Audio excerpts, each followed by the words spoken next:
Welcome back, everybody, to another episode of the Nonprofit Show.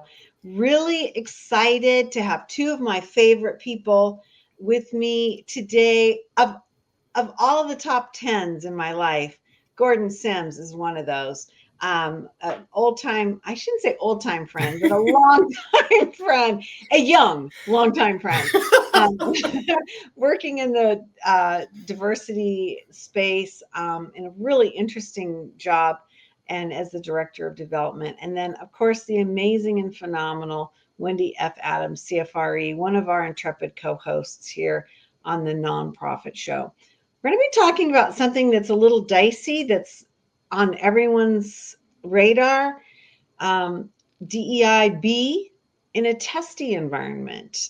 And how do you do the work that you believe in and that is part of who you are personally and professionally when it's kind of been weaponized? And so we're going to be getting back into this. For those of you that might recall Gordon Sims, he's been on before and talking about just the overall outreach of DEIB and what it looks like. But now this is 100 days into a new administration, something that's changed, and we need to really talk about it in a different way inside the nonprofit sector. One of the things that is so fascinating to me is we have these amazing presenting sponsors that don't control what we say. We have free editorial license, which I cannot communicate to you how important that is and how rare it is.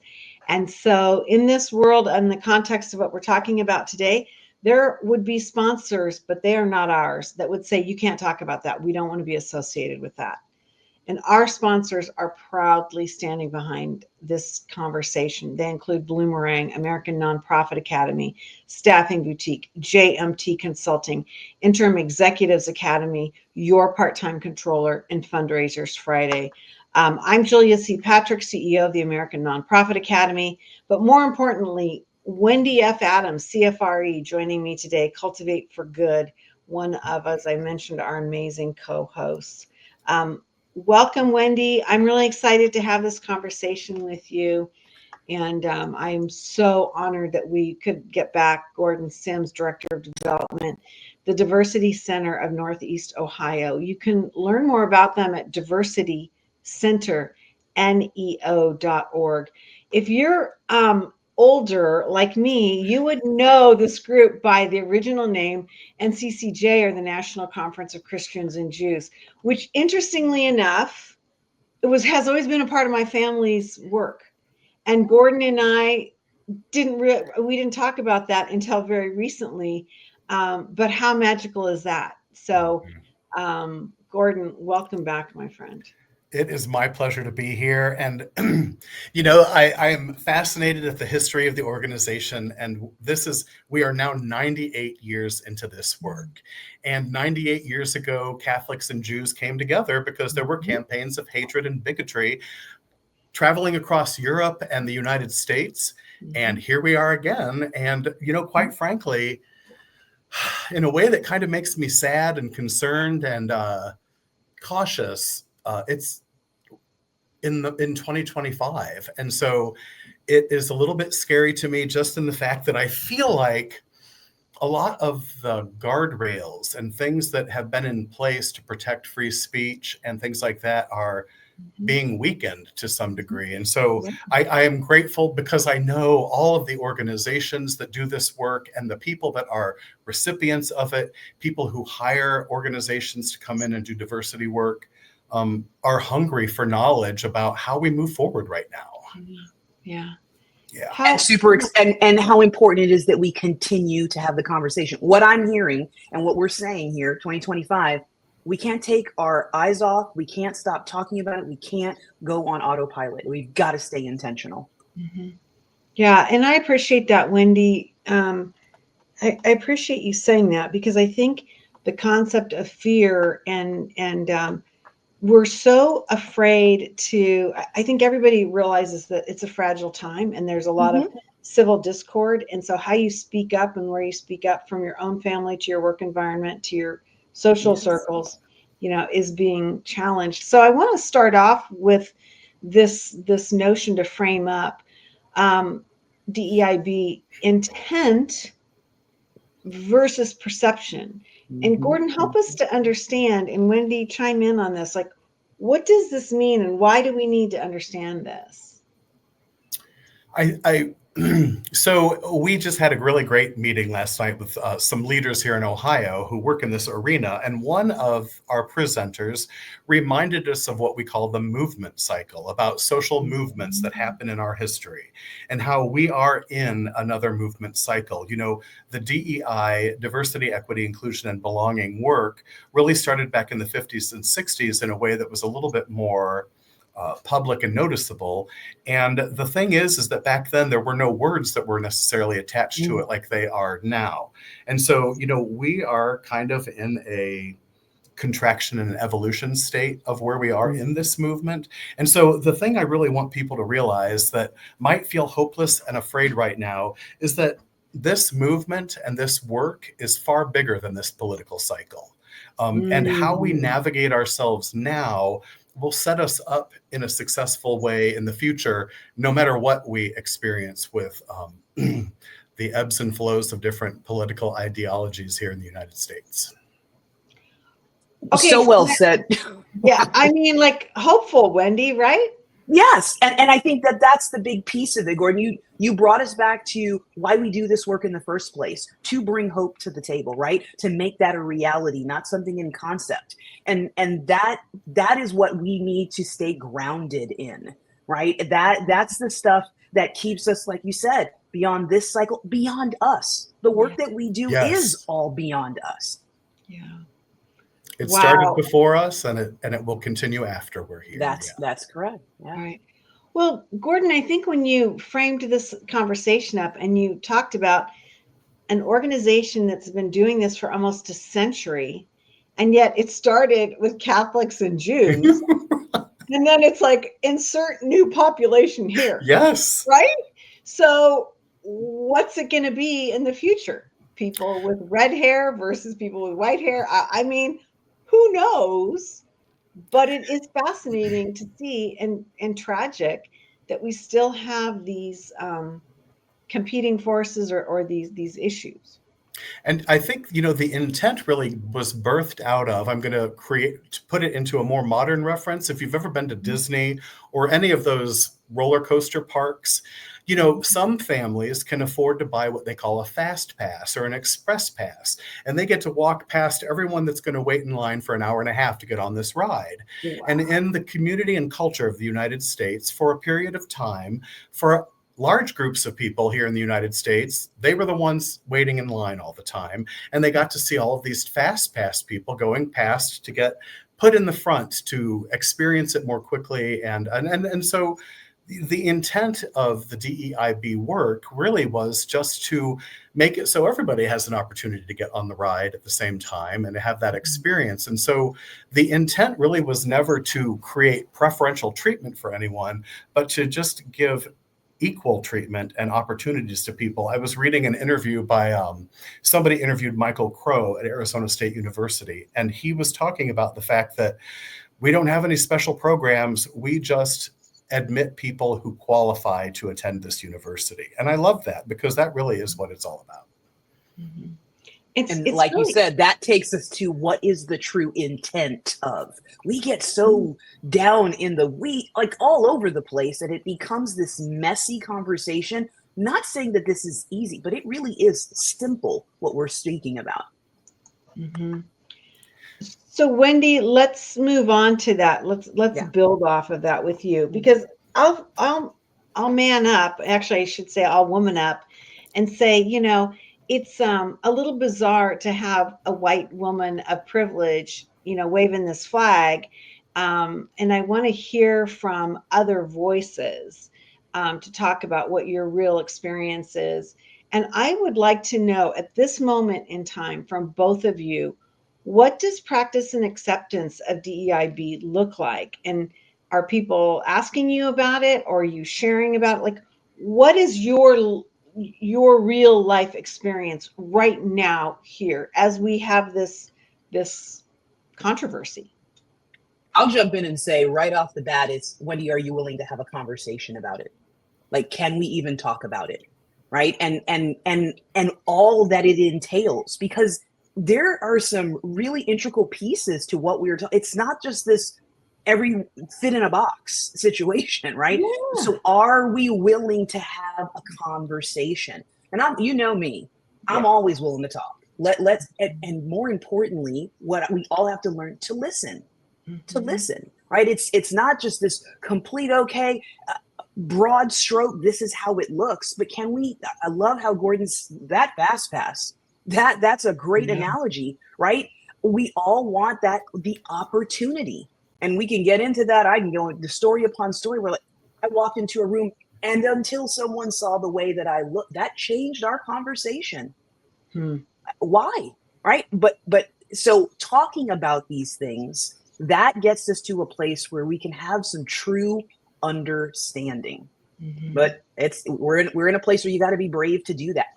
It's everything, creating those spaces that says it's safe to talk about. Yeah. What about you, Gordon? Our experience and my experience has also been, I lived in another city. I lived in Phoenix for 32 years, and it was my safe space. I felt safe as a gay man there because I knew people who had my back and supported me.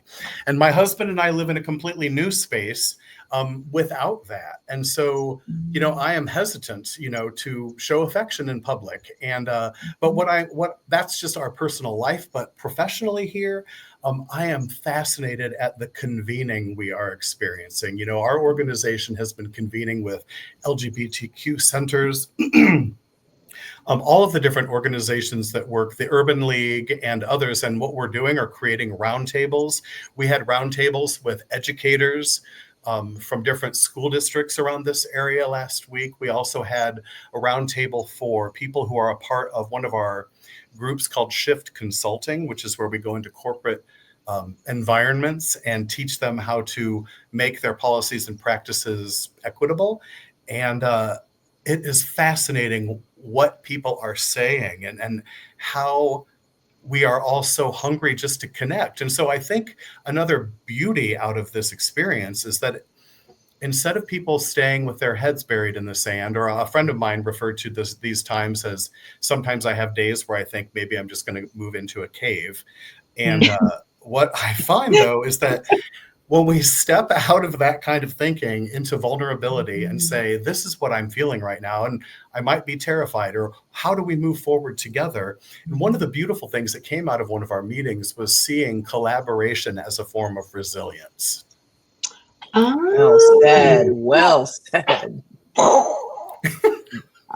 And Wendy, that's really interesting, because I think in our sector, I think that we look at this as a singular event or organization or person. We don't look at collaboration in that way. That just expanded my notion of this whole opportunity. Well, and Julia, we say it, we don't actually walk it out as often as we should, right? So we put the concept together of what that collaboration, that it does make us stronger. But then in the back corners, are we really going to do? Is that really what we need? And so, Gordon, you brought that to a place of no. It's just the opposite. It is strength, and we need to step into that space. And I love how you highlighted, really, can we get back to what do we have in common? We can talk and make the list of what makes us what do we have that are foundationally the same? That's where the conversation begins, because we all want to be seen and heard.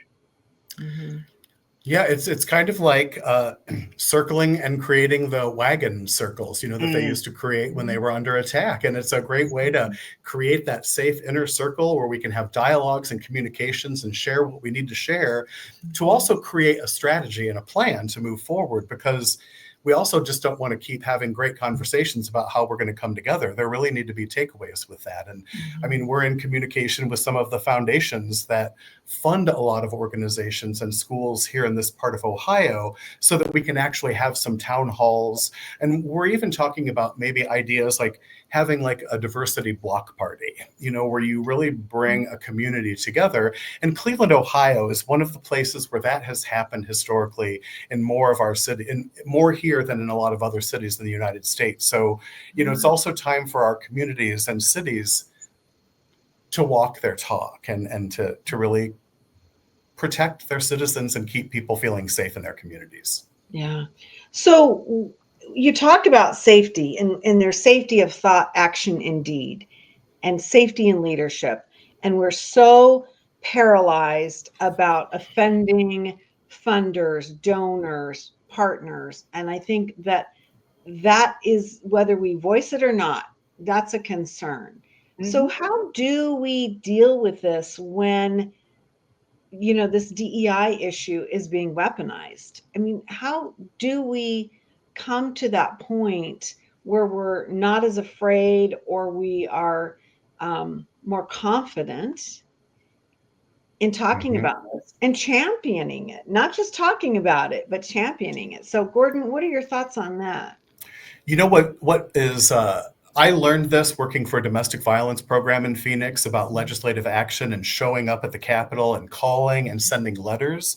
And so one of the things that was going on here in Ohio is when the legislative body here was approving the budget, they were going to eliminate a large portion of funding for public libraries.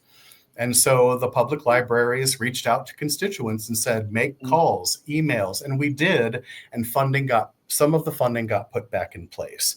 And so I think the other part of it is there are aspects of our processes and systems that still function, and people, legislators, are listening to what we have to say. And so call our representatives and organize and do all of those things.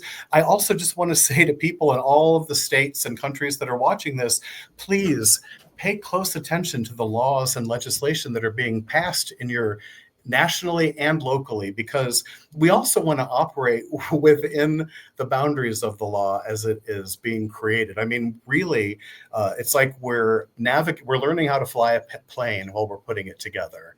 And so I want people to know, stay updated with the laws, local laws, and make those calls and organize people. I remember, I had some friends that used to do the phone banks in their homes to call legislators. So I think there are a lot of things we can do that we're still empowered to do. And it's, again, about coming together and getting groups of people to fight for this. Gordon, what a great reminder. We have not been silenced. And we do have that very sphere of influence that's around us. I can't change it all, but I do have what's in front of me that I still can speak into, I still have the ability to create safe spaces where I am. And so let's not get to the point where the fear has us paralyzed to do nothing. Yeah. It's really interesting, Wendy, because what you said is fascinating. If we are afraid to even talk about this within our own families. Yes. We always bring up Thanksgiving dinner, but I was just with a group of nonprofit executives earlier in the week, and they were like, Thanksgiving, Easter was crazy. And I've mentioned in the green room, one of the executives had a family member that said, but I'm just so sick and tired of this DEI, blah, blah, blah. And she said, well, who do you not want to be at the table? Who do you want to exclude? And it caused a terrible row at Easter dinner, Easter brunch, because bless her heart, she asked a really good question, like who shouldn't be at the table? Yeah. So let's talk about that, right? Like at that point, yes, we're all in fields. Okay. Yes. That's on the table now. We can't just walk away from that. Yeah. That was really interesting. And she felt that this individual had never thought of that. And that it caused some consternation because the person was kind of following along on the bandwagon that this is a mess and this is creating problems, but then stepping back and saying, well, what does it mean to you and what does it mean to me? And it's hard to say I've been wrong, or it's hard to pivot. And so I guess that's kind of my next thing is how do we give people grace to move their thoughts forward, because it seems like you've given up or you've given over, right? And let's make sure we don't say that different is wrong. I mean, that sounds so simple, right? A different of opinion, let's just shock everyone. Julia and I don't share the same brain. No. Sometimes it feels like it. We see things differently, and we can have conversation around that. And that makes me go, didn't think of it that way, and vice versa. So those are the type of things that I think we've got to remember that, it feels uncomfortable. I'll always, iron sharpens iron. Sometimes there's sparks. That's okay. We are getting better. We are getting honed. So I think that that's something that we do have to remember, is that the different does not mean wrong or bad. No. And Gordon, how do you see that playing out when you have such a strident opinion that is completely like the baseline for navigating anything else, right? I mean, how do you deal with that? So I'm sorry, I just lost my train of thought. So can we reframe that real quick? Well, like it's such a baseline of discussion that you can't even go forward. So you and I worked in the domestic violence space. I can never remember in 40 years of service going into a room and talking about domestic violence, and somebody said, "Domestic violence? Are you kidding? That's great.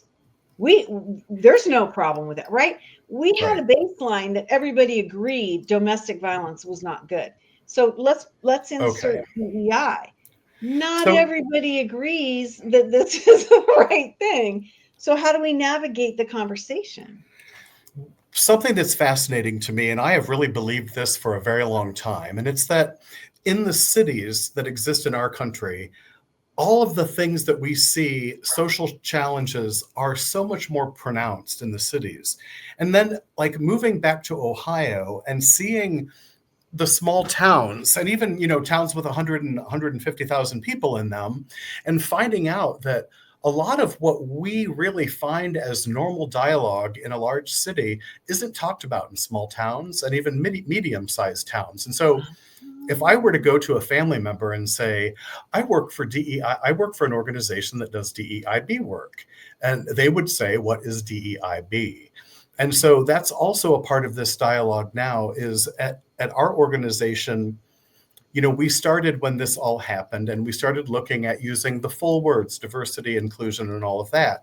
And then that got changed, and those have been sometimes made illegal in certain places. And so for us to have that conversation, it's really more about